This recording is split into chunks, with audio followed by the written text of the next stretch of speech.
live. Okay, hi everyone. I think we're live, so let me just check our page. It should be showing up soon, but if you can see this, we hope that you will help us share this out. Even if you're watching the replay, there we are. Yeah, there we are now. So, Alright, right, so we are live welcome now. to the Small Fish Business Coach. Yeah, here we are. So, right, welcome to the Small Fish Business Coach channel. We are back again with our show. Okay? Yeah. How are you, everybody? Good. And remember, guys, share it out, help us share it out. Even if you're watching the replay, you can also share it out. Okay? And if you think this is useful to you and to your friends in particular, you can even share them the link. Okay? So they'll get it directly. So, just quick recap. The last episode, this is now episode 7. Episode 6 was dedicated to public speaking.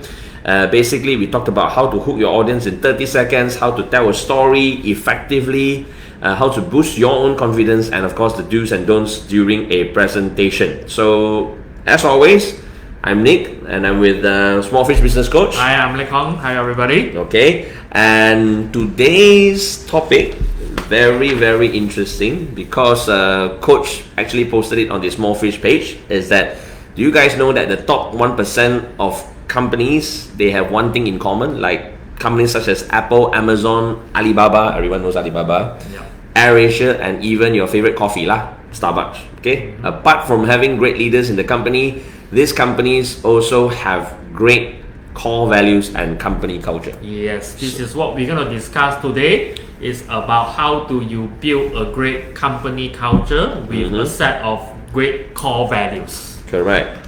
Alright, and the topic in fact was defined from my book here.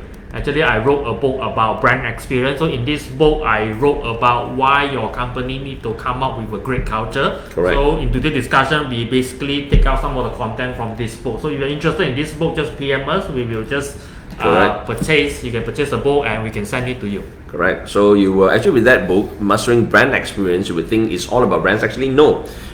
You would also start to understand and learn that it goes with branding. Core values and company culture, it is part of the branding, yes, part of the company branding. Just like Starbucks and AirAsia. Yep.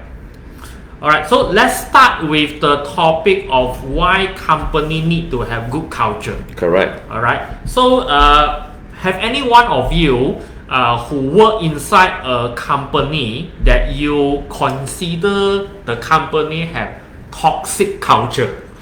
That seems to be a very popular topic amongst my friends, amongst my ex-colleagues as well. So, do you have personal experience like that? That you work for a company, then in your organization you have so-called bad culture. Bad culture example like internal among colleagues. You can't talk nicely to each other. Yeah, you have to shout to each other. It's like you hate him or her, and him or her hates you back. Alright, or this him or her can be your boss. Hi Benny, how you Benny? So yeah, this is a very interesting subject right here, toxic culture. And personally, if your answer is no to Coach's question, like no, I've never experienced toxic culture, good for you. Congratulations. Stay there. Stay where you are. That's my opinion. Stay where you are. So if you are watching this, if you have like share any bad culture, toxic culture, you can actually comment below, share with us some of your experience. Sure. What are the bad culture your company is having? I share a few examples with you, which I did some research. Number one, bad toxic culture is they have poor internal communication. This is something that communication is a word that I like a lot, and it helps. Basically, a lot of things you will always hear people, it could have been solved if, or it wouldn't have been a problem if there was good communication. So yes, miscommunication or bad communication is actually part of bad toxic culture. Yeah. And another one is micromanagement. That seems to be very popular in one of my or a few of my workplaces. Okay, because here's the word, because I have also learned that a lot of people do not understand the word micromanagement. So quick definition, in my opinion, is that micromanagement is a manager is supposed to just delegate and then just get back to the subordinate on how things are going, and then just work from there. You want to manage the outcome, manage but the outcome. not the every single procedure. Exactly. So like what coach just mentioned, every single step of the way, you ask how's it going, you keep directing. That's called micromanagement. Okay. And if you work under a micromanager, you get very stressed. Yep. Of course, I have heard other views that people said that it's good, my manager is guiding me all the way, you know. So he or she might as well do everything for you. You're not valuable anymore. But majority of people that I know, and it's normal, is that they don't like micromanagement. Yeah. They expect that you give me a task, you trust me to finish it, but every step of the way, if somehow I have some issues or if I'm not clear, that you as my manager would provide the support that I need. So that's proper management lah. Okay, the third toxic culture that we have is hyper-competitive among colleagues. Alright, so meaning among colleagues, you don't work on friendly competition. Friendly competition is fine. Yes. It's good. We support friendly competition actually. But hyper competition will become a very bad example, meaning that let's say I work inside sales department, I work for A team, and let's say Nick work for the B team, and we are constantly competing with each other, but hyper competition will become like I go ahead and sabotage it. Because we are basically from the same company. So this example, we are from the same company. We are basically selling the same products. Okay, friendly competition is he tries to be top sales for the month. I try to be top sales for the month. If he succeeds, I congratulate him. I'm happy for him. Let's fight another month. Yes, and then maybe he can tease me a bit. So that's friendly competition. Hyper competition is just because I want to be top sales, I start snatching his clients, sabotaging. I'm snatching his clients. But here's the thing, his clients is actually the company's client. It's not really his client. So that's why friendly competition we support. Hyper competitiveness, no. And this also happened among department. Let's say I'm from the sales department, he may be from the service department. So we also compete and sabotage each other. So for a normal example is, let's say you work for a industry that you have the sales team and the service team serve different purpose. The sales team will go ahead and make the sales. Then the service team will come in and properly install the machine and service the customer. Alright, and sometimes the sales team basically will go to the customer in order to get the sales. I will promise the sky. Correct, which the service team need to deliver. It's not my problem. There's a service team that, problem. Because in the end, it's like, it's not my problem. I closed the sales already. Service team is your issue already. Then later you will get comments from the service team saying that they're going to promise this and that. I cannot deliver. So the sales department and the service department cannot look eye to eye.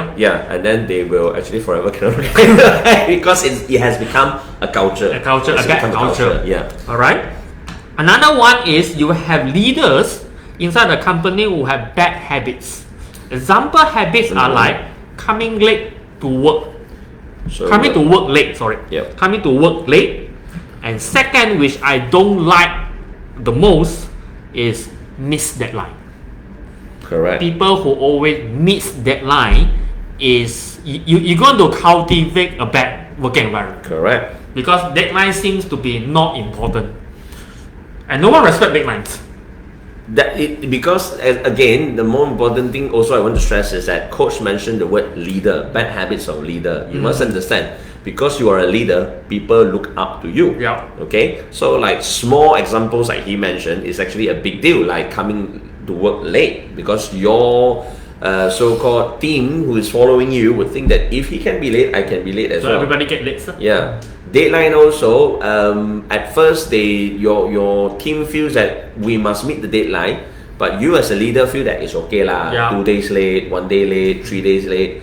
Then here's the important thing or dangerous thing, it becomes a habit. It becomes a bad habit. So once it becomes a bad habit, it becomes part of your culture. Yeah. So your value becomes, it's okay to be late. And another toxic culture we commonly see in organization and company is office gossip. Correct. You always 讲水别人and you have a small circle talking bad about other people. Yeah. Coffee break, lunchtime, you have sessions with your own little group, and then you start to talk about one particular group or one particular person. Yep. And normally you talk bad about your own boss, so this is very common. Oh yeah. Do this happen to you? We do that too sometimes. Alright. So I remember I watched a comedian say before. They say they have a WhatsApp group about the whole company, talking about company stuff, and they have a separate WhatsApp group without the boss, talking bad about the boss. And the funny thing is, someone inside the group will, being the idiot, they send the talk bad about the boss to the boss. So yeah, so be very careful when you talk bad about other people with you. Alright, so all this bad culture, toxic culture, eventually will result your company have very low working morale. Correct. So these are the consequences. Yep. So when you have a bad culture, usually people would ask, what happens when you have bad culture? So basically, your morale will be low. Yeah. Will be low, and the people will have no sense of ownership. Correct. Sense of ownership is something people would also ask.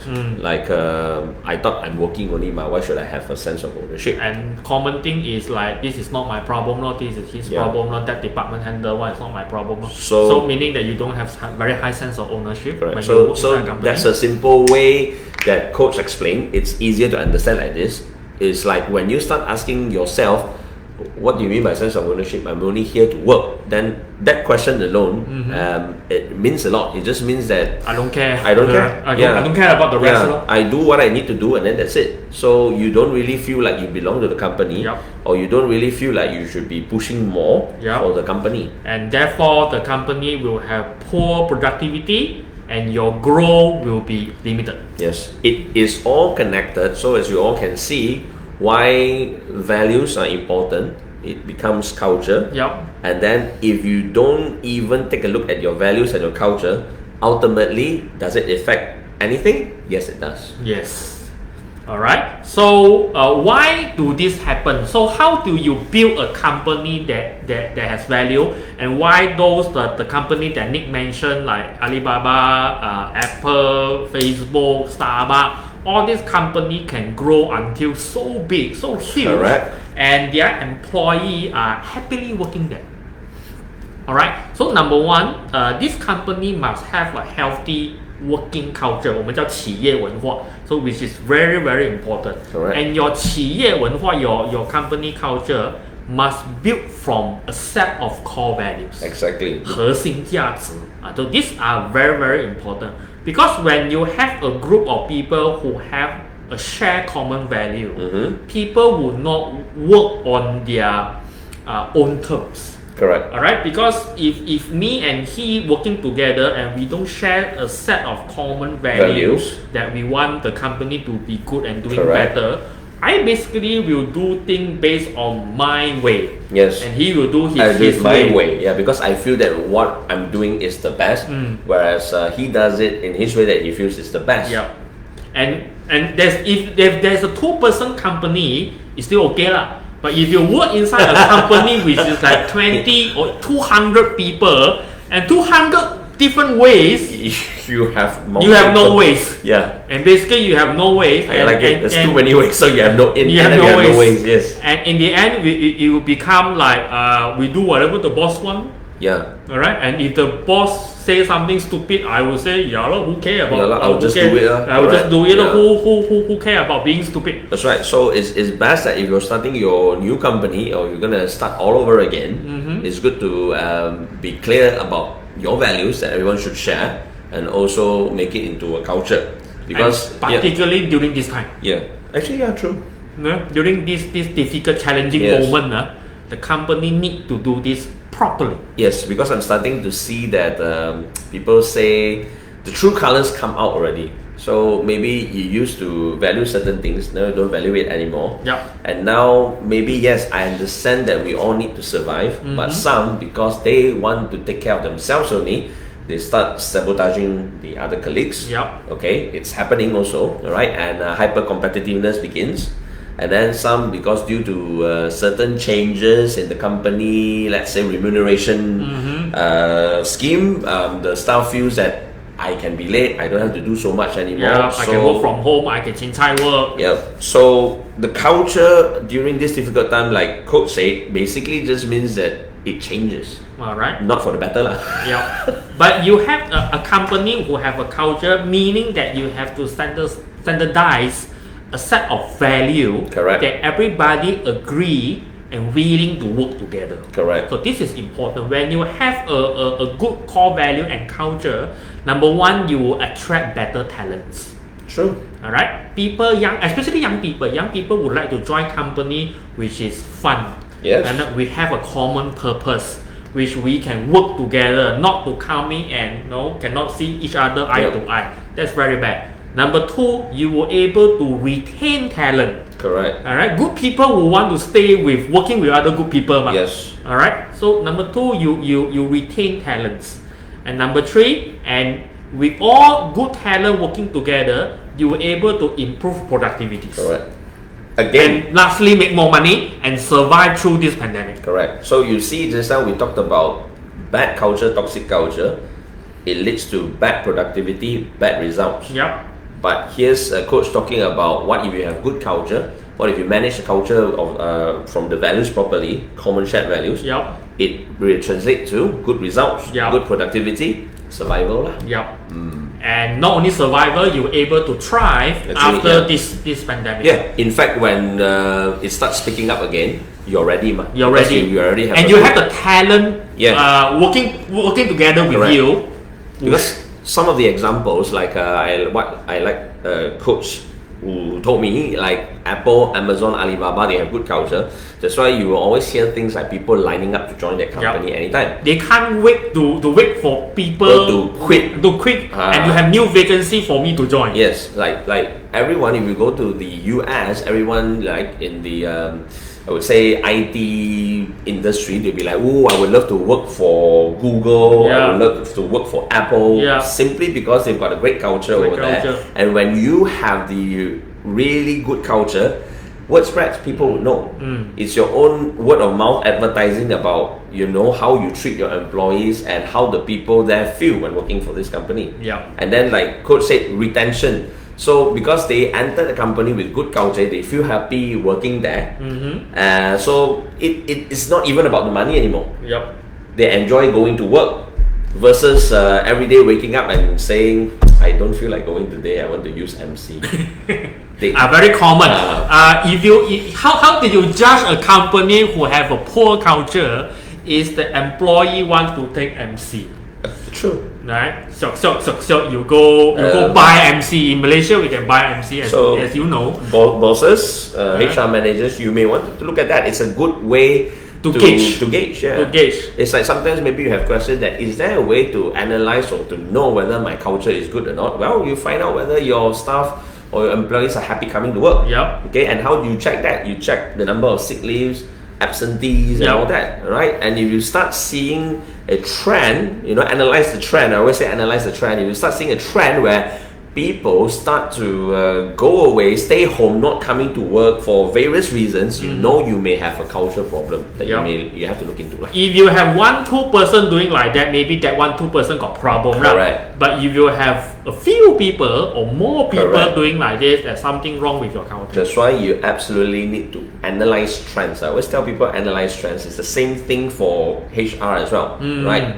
And it can be analyzed with your attendance. It's that easy. Or maybe you can zoom in like, okay, this particular department is the department with the most absenteeism or MCs. Something must be up. Yep. Then you zoom your attention there. Alright. So, but you may have a question is, I know about Alibaba, I know about Google. These are all big multi-billion companies. Correct. But if my company is a small local SME or even though a micro business or even I'm a one-man show company, one-person operated company, do I need to generate culture? True. So my question will be, do you have your own values? Alright. So the next we're going to discuss is before you set up your company culture. In this show, I'm going to share with you how you can create a simple company culture with just 3 steps. That's easy, okay. That's 3 steps only. I always love 3 steps, as you all know. Alright, so the first thing that you want to look into actually is to look into your company purpose. Step number 1. Right, you have to ask yourself, why do your company exist? The answer usually is, I want to make money. Alright, great. Alright, making money is important for every organization. Correct. It is important. But making money is the result of your hard work. Making money is the result, not your purpose. Not my purpose, alright? So, for example, if for example, like us, we are a training coaching company. Okay. Alright? Do I want to make money? Do we want to make money? Of course, we want to make money because we have family to feed now. I have kids as well. Yeah. Of course, we want to make money. Yes. But making money is not my purpose. Yeah, that's the result. Alright, that's the result. Helping my customers solve the marketing problem, solve your company issue, how to grow your business. That is my purpose. That is the purpose of small fish.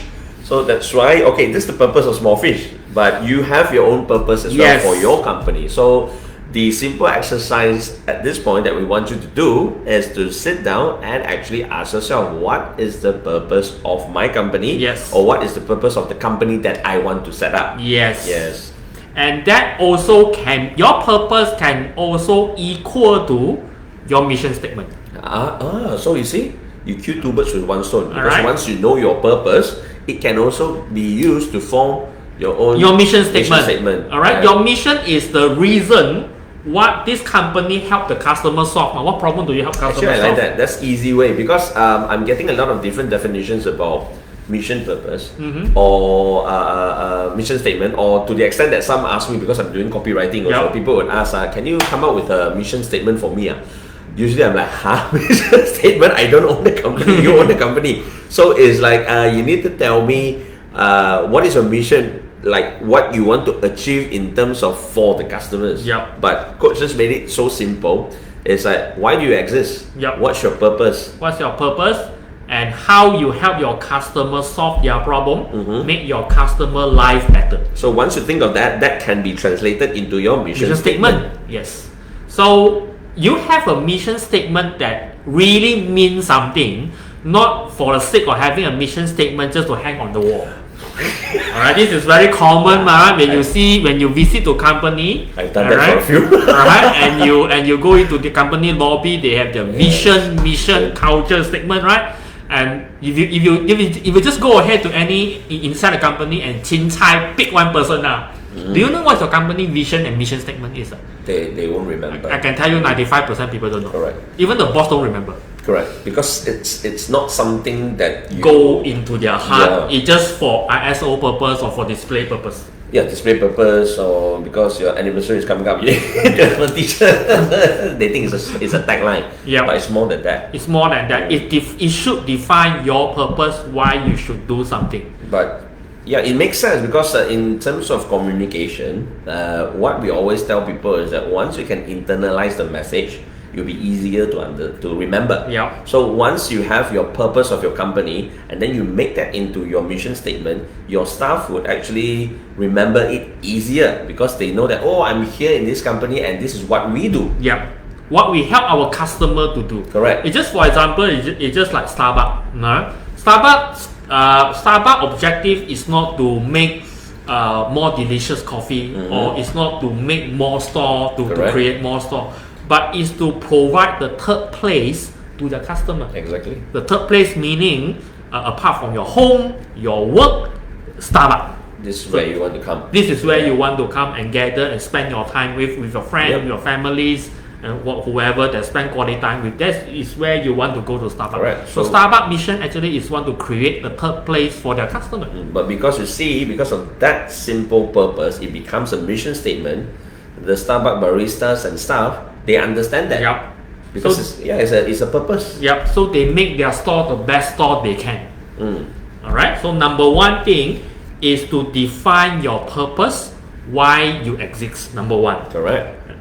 Then you need to define 3 to 5 core value that how can you achieve your purpose. Correct. All right, so let's go into the core value cards. Let's show that. So actually, this core value cards, I want to thank Coach for Small sharing Fish. it. We do have our own core value cards. So what I like is that it's separated into 4 categories. We'll start with rate first. 4 different colors. So rate is what he calls shark cards. Okay, these are the sharks. I'll show you what they are. Okay, the second one is the dolphin, orange. Okay, and then we got the blue, which is the clownfish. Okay, if you don't know what is a clownfish, look up Finding Nemo lah. Nemo, yes. Nemo. Okay, and then the green one is the flying fish. Yep. Okay, and then what I like is that they all have their own value. So say for example, the red one, the shark card, you value success. Yep. I'll just pick another one.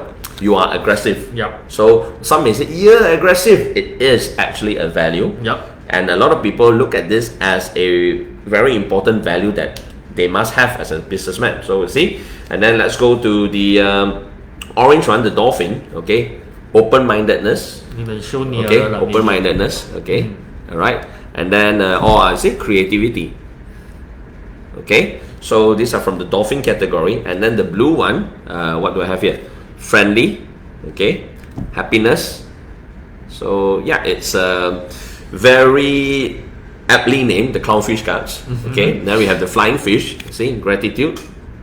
Okay, think win-win. Okay, and all these cards, they have their own meaning. Okay, sharks, rate. Okay, so like words like success, aggressiveness. So sharks, you enjoy success, you're confident, you want to make a difference in your career and the people around them. So you are a go-getter. Then the analysis is that not to be stereotypical, but mostly this type of people are project managers or they are entrepreneurs. Okay, and then for the orange cards, dolphins, inspiration, learning. Okay, like learning. Okay, these are more people who are passionate about learning, self-development, being open to new ideas, being creative.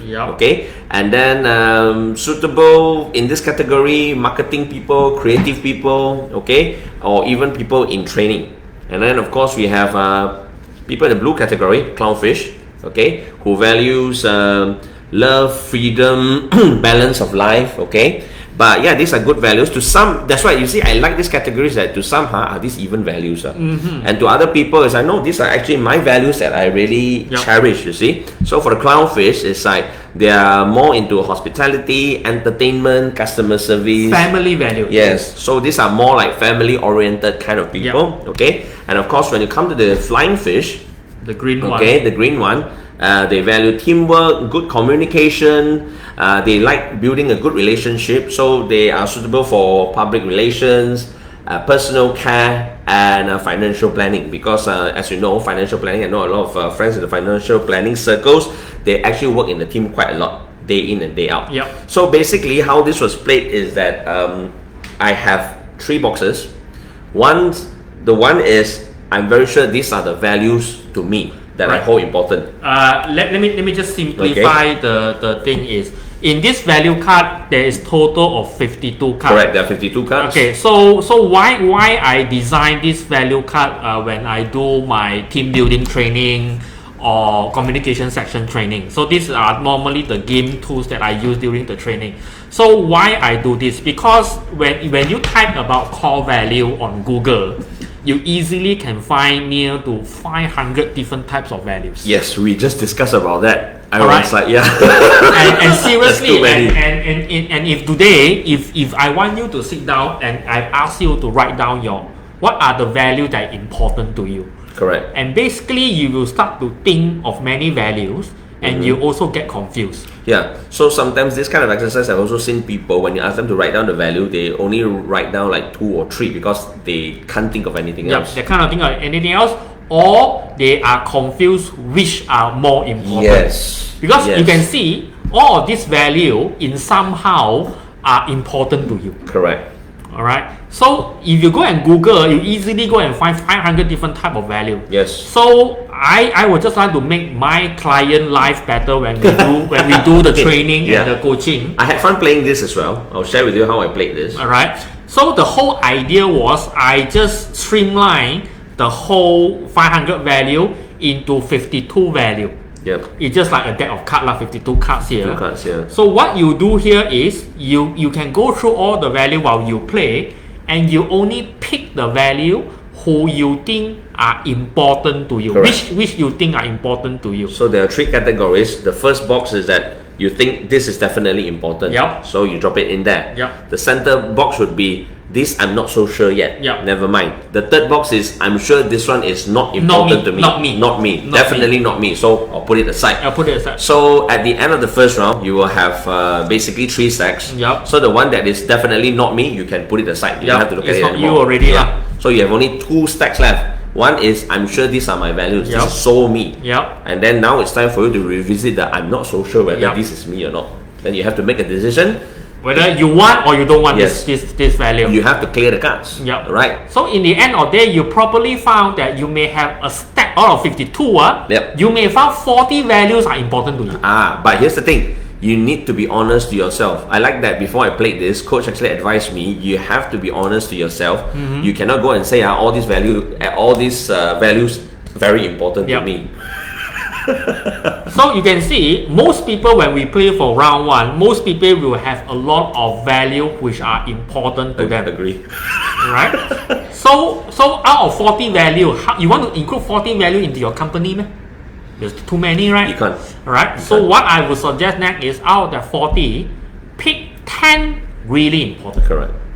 So meaning you have to let go the 30 and Yes. pick those 10 which are really, really important. Because you have to make a decision like, it's right, you are ultimately wanting to create a value or set of values that you want your team to follow. Yeah. Right? But what I like about this is that when I was playing this individually, it really let me understand who I really was. Because like I told coach, after playing it, I noticed that I have a lot of orange cards, okay, and some blue cards. So that puts me in the dolphin category, which means it's quite true because I enjoy learning, I'm open-minded, and a lot of my work has something to do with creativity. Yeah. So it really makes you understand further what type of person you are. Yep. So from this card, what I would normally recommend is out of the 10 cards, you have to get rid of another 5. From the 10, get rid of another 5. 5. Okay. So whatever left over are those values that you really, really cherish. It's Correct. really, really important to you. And that become your core value.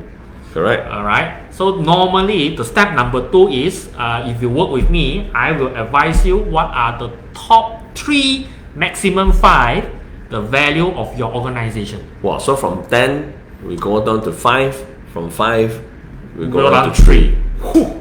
Okay. So when you pick those 3, those 3 value become those value that you will do whatever it takes to protect.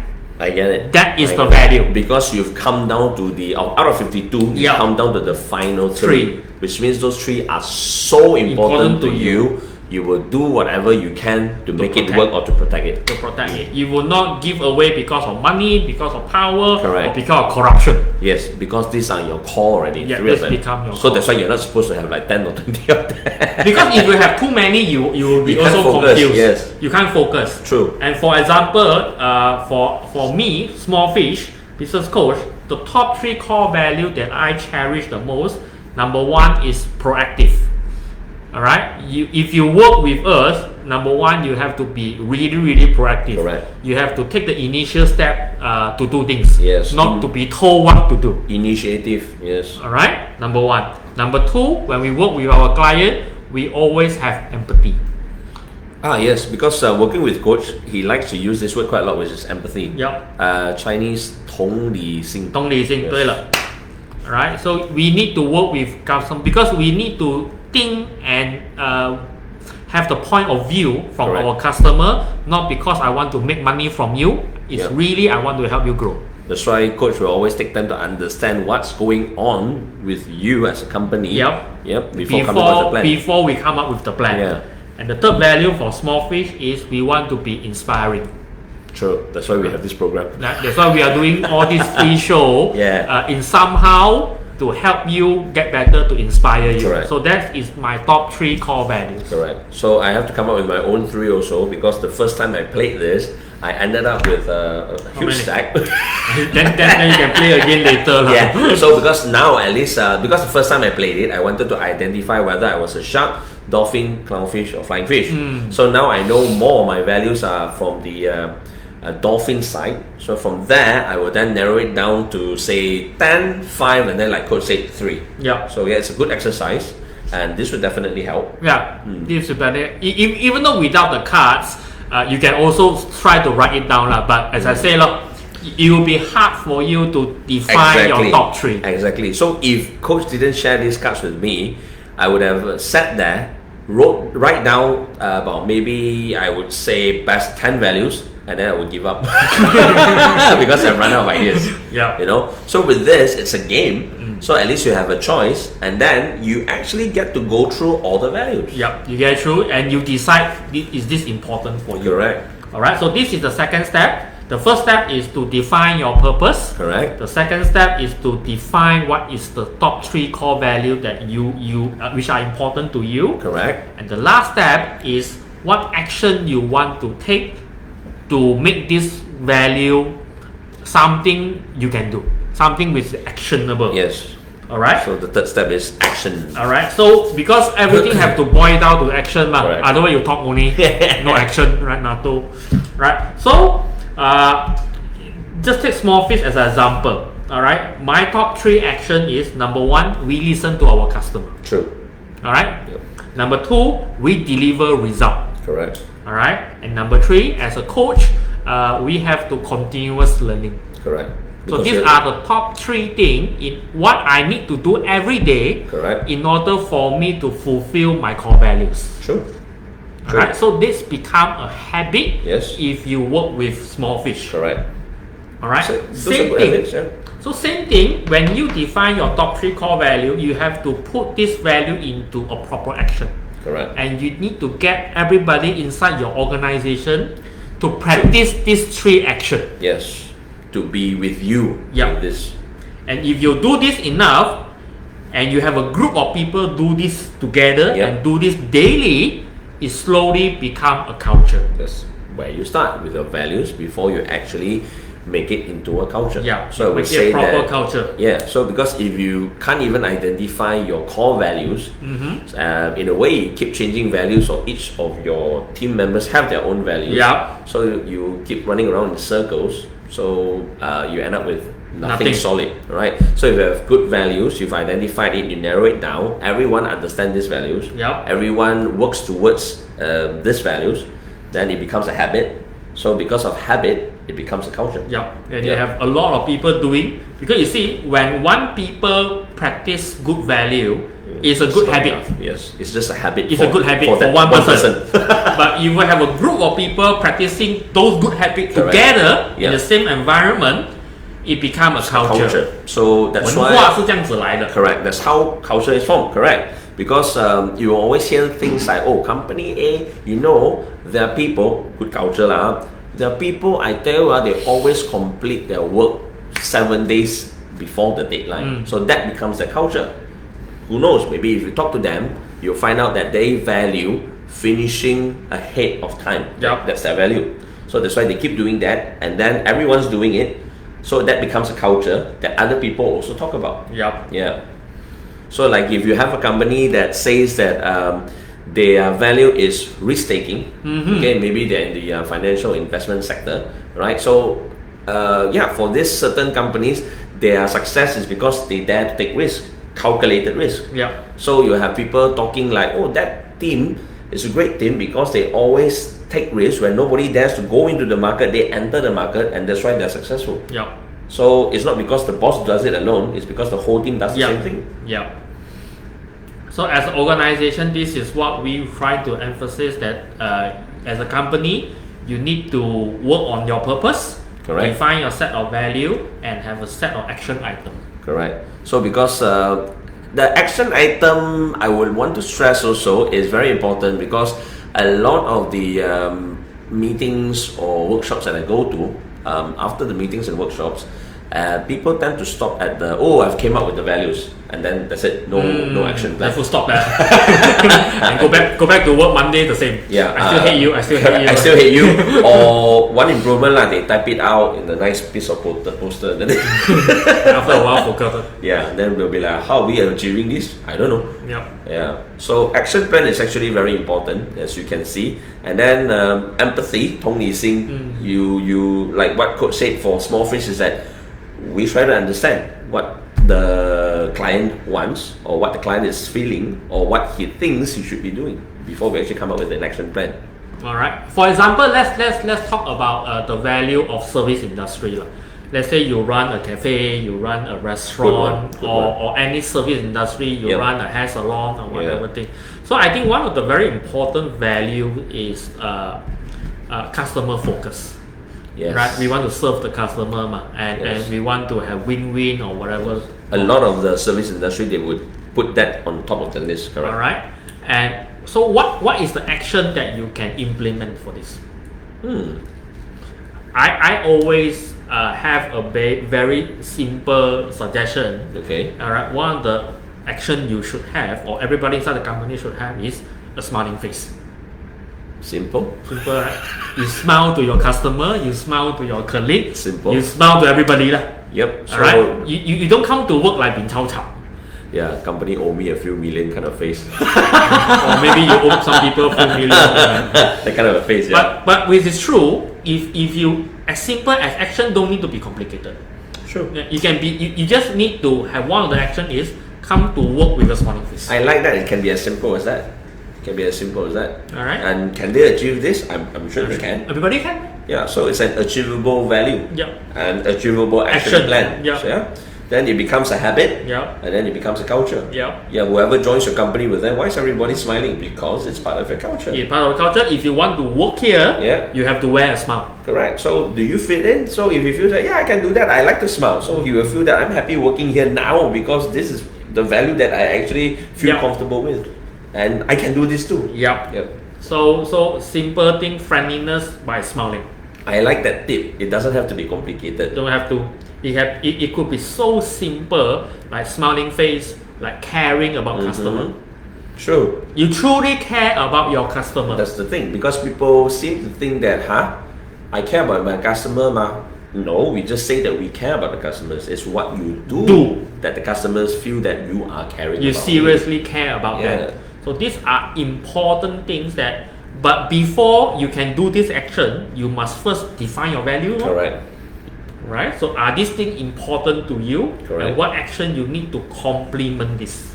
True. Complementing that one, then again, it all goes one circle. Alright. So I will suggest as a summary, number one, define your purpose. Correct. How do you write your purpose? Is equal to your mission statement, which is what problem do you solve? How can you make your customer life better? Remember, earning money or getting a profit, that's the result. That's not the purpose. So you only need one purpose. Okay. Number two, 3 values. At least 3 values. Define 3 values. Just not too many, because otherwise you have challenge implement. I like that. Narrow it down. I know that if you go through the exercise like I did, you're gonna end up with first 20 values.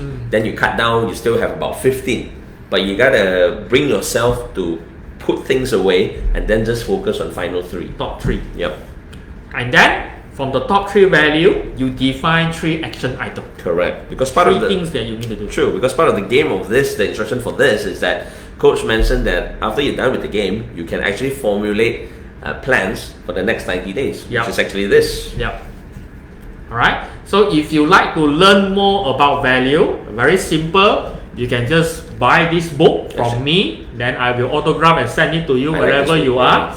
Alright, you can read from this book, or you can engage us, me and Nicholas together. We can come to your organization and do a company in-house team building. All right. Even though right now IMCO are not advisable to run around, but we can still we have ways. We have ways. We can still in-house team building and proper social distancing. To define your company values and build your company morale. We'll bring the cards. We bring the cards together. Then you can do this together. So these cards are very useful also, because if you have this deck of cards also, other than playing the games, so you can play daily or weekly exercises, or you can play with your family members or by yourself. It's like from time to time just randomly pick up any cards, okay, and then you start talking to each other, or you talk to yourself. What does this mean to you? All right. So what does the value mean to you? Okay. Is this important to you? Okay. Or even the most fundamental, do you understand the meaning of this word? If not, you can look it up. So you improve your vocabulary. But seriously, these are words that are very important, especially you're in the business field, or if you're an entrepreneur. But it can also be personal. Correct. It can also be family, or even though personal. True. Because when you play the card in different environment, example, you play it, you have a set of value for the organization. Correct. You may have a different set of value totally for you yourself and your family. Correct. Because when you are at home and you are with your family and children, yes, and that will be a different set of value as compared to company. I like what Coach mentioned. He told me this today. You actually get different results from the same card depending on who you are playing with. And the environment you are in. So if you're playing by yourself, this is your own set of values. If you're playing in an environment where you want to set values for your company, it's different again, because it's based on your purpose, right? And if you're playing with your family, you must always remember your wife is involved, your kids are involved. So whatever shows up will be very interesting, because it's going to be totally different from the values you picked out for yourself or for your company. Yes, correct. All right, so you can talk to us, engage us. We will be happy to help you do this. All right, so if you're watching this video, do help us to share it out. To whoever friends that you think core value and building a company culture will help the organization. To talk to us. Correct. All right, so any last word? Last words, remember purpose. I must stress this, it's not earning money, that's the result. I had a good laugh with this, because everybody in the past, or I should say majority that I asked the question to, what is the purpose of your company, 90% would answer earning money lah. That's the result that you want to achieve. Yes. So focus first on the purpose. Why is your company here? What you want to do for your customers? Then the results will follow. So and it all starts with good values. Okay, good values, if you already identify it, you can formulate an action plan to make those values come into reality. Okay, and then it becomes a habit. And because of good habits and a lot more people practice it, it becomes your culture. Yes. All right, so we see you next time. Bye bye. Okay.